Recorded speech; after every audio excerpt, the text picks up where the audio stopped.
हम दुखी थे, लेकिन हमसे ज्यादा दुखी दो और लोग थे। नमस्कार दोस्तों, एशिया कप के फाइनल में भारत ने पाकिस्तान को धूल चटा दी। भारत की जीत से पूरा देश खुश है, लेकिन कांग्रेस पार्टी में मानो मातम पसरा हो।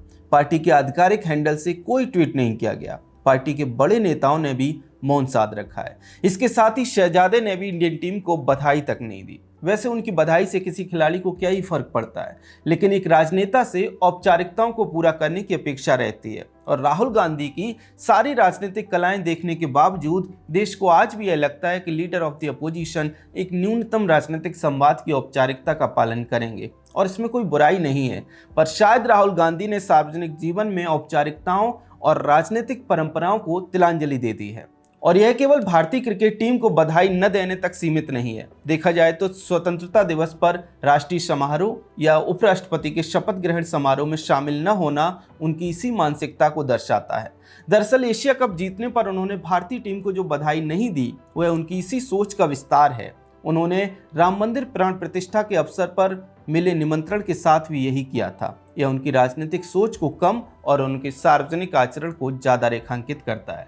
दरअसल अपने राजनीतिक संवाद में पिछले 6-7 वर्षों में राहुल गांधी जिस भाषा का इस्तेमाल कर रहे हैं, वह भाषा उन्हें सामान्य राजनीतिक या सामान्य आचरण करना नहीं सिखाती। वह उन्हें किसी के अचीवमेंट पर बधाई देना भी नहीं सिखाती, क्योंकि वह भाषा कुंठा, गुस्सा और नफरत को एक्सप्रेस करती है। लोग इसे लेकर अपना अपना विश्लेषण दे सकते हैं, पर ऐसा लगता है जैसे राहुल गांधी के मन में लगातार राजनीतिक हार से उपजी कुंठा उन्हें अन्य व्यक्तियों या संस्थाओं को उनकी सफलता पर बधाई देने से रोकती है। फिर वो व्यक्ति या संस्थाएं राजनीतिक क्षेत्र की हों या फिर उसके बाहर से, वे किसी दूसरे क्षेत्र में किसी और की सफलता पर खुश होंगे और उसे बधाई देंगे, उसकी उम्मीद नहीं करनी चाहिए। दरअसल पिछले कुछ वर्षों में जिस तरह की भाषा का इस्तेमाल उन्होंने राजनीतिक प्रतिपक्षियों या संवैधानिक संस्थाओं के लिए किया है, उसे देखते हुए वे अगर भारतीय खिलाड़ियों से ये पूछने लगे कि आपके ऊपर एशिया कप जीतने का आरोप लग रहा है, क्या ये सही है, तो चौंकिए मत, क्योंकि इन दोनों यही आरोप की राजनीति वे करते दिखाई दे रहे हैं। चुनाव आयोग पर कोई भी मनमाना आरोप लगा दो, उसे साबित मत करो। न्यायपालिका पर आरोप लगा दो, जांच एजेंसियों पर आरोप लगा दो, उद्योगपतियों पर आरोप लगा दो, मीडिया पर आरोप लगा दो। बस आरोप लगाते जाओ, साबित मत करो और आगे बढ़ते जाओ। हम भी आगे बढ़ते हैं। दोस्तों, मेरा सीधा सवाल है कि दुश्मन देश जब जब पिटे तब तब क्या हमें खुश नहीं होना चाहिए? ऑपरेशन सिंदूर के दौरान हमारी सेना ने पाकिस्तान में घुसकर उन्हें मारा, आतंकियों के अड्डे मिट्टी में मिला दिए, बड़ी संख्या में आतंकियों को जहन्नुम पहुंचा दिया। तब पूरा देश खुश था, लेकिन शहजादे और कांग्रेस पार्टी तब भी सरकार और सेना पर सवाल उठा रहे थे। जो पाकिस्तान कह रहा था, लगभग उसी तरह की भाषा कांग्रेस बोल रही थी। कांग्रेसी नेता ऑपरेशन सिंदूर के दौरान और उसके बाद भी पाकिस्तानी मीडिया में छाए थे। राहुल गांधी ने खुद लोकसभा में खड़े होकर सेना के ऑपरेशन पर सवाल उठाए, जबकि सरकार की तरफ से सेना की तरफ से बार बार उनके सवालों के जवाब दिए गए।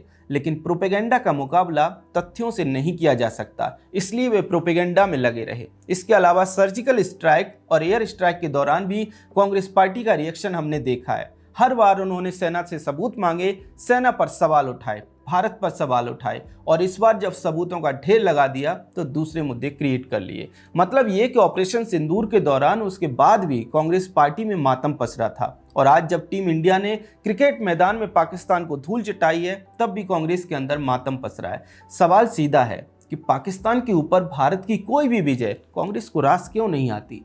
भारत की विजय पर कांग्रेस खुश क्यों नहीं होती? पाकिस्तान के साथ कांग्रेस के ऐसे क्या संबंध हैं जो पाकिस्तान के हारने पर कांग्रेस में मातम पसर जाता है? जहां तक बात पाकिस्तान के साथ मैच की है, तो याद रखिए कि भारत सरकार ने पॉलिसी बनाकर साफ किया है कि कोई भी द्विपक्षीय मैच भारत पाकिस्तान के साथ नहीं खेलेगा, लेकिन बहुपक्षीय मैच खेलने पड़ते हैं, क्योंकि आप अंतर्राष्ट्रीय स्तर पर कुछ समझौतों से बंधे होते हैं। वैसे अगर कांग्रेस इतनी पाकिस्तान के साथ मैच की विरोधी है, तो फिर मुंबई हमलों के बाद 2011 के वर्ल्ड कप में भारत ने पाकिस्तान के साथ मैच क्यों खेला था?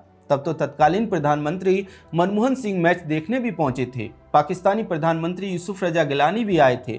मतलब आप कल्पना कीजिए कि मुंबई में पाकिस्तानी आतंकियों ने इतना बड़ा हमला किया था, 150 से ज्यादा लोग मारे गए थे। उसके बाद कांग्रेस सरकार ने पाकिस्तान पर कोई हमला नहीं किया, पाकिस्तान से कोई बदला नहीं लिया था, पाकिस्तान के ऊपर कोई प्रतिबंध नहीं लगाए गए थे, बल्कि उल्टा पाकिस्तान के साथ मैच खेला गया। खुद तत्कालीन प्रधानमंत्री मनमोहन सिंह मैच देखने गए। इसलिए सवाल उठता है कि आज तो ऑपरेशन सिंदूर से भारत ने पाकिस्तान को घुसकर मारा है, प्रतिबंध भी लगाए हैं, सिंधु जल समझौता होल्ड पर डालकर पाकिस्तान को सबक भी सिखाया है और अब मैच भी हराया है। फिर भी कांग्रेस में इतना मातम क्यों है? एक सवाल और उठता है कि अगर कल के मैच में संयोग से टीम इंडिया मैच हार जाती तो क्या कांग्रेस इसी तरह से चुप रहती, इसी तरह से मातम मनाती? बिल्कुल भी नहीं मनाती, बल्कि तब तो शायद सेलिब्रेट करती, क्योंकि इससे उन्हें पीएम मोदी के ऊपर निशाना साधने का मौका जो मिल जाता। और अब चूंकि उनके अरमान पूरे नहीं हुए, इसलिए कांग्रेस पार्टी में मातम है। खैर, एशिया कप में भारत की जीत के बाद कांग्रेस पार्टी में मातम पसरा दिखाई दे रहा है। इसको लेकर आपका क्या कहना है, कमेंट सेक्शन में हमें जरूर बताएं।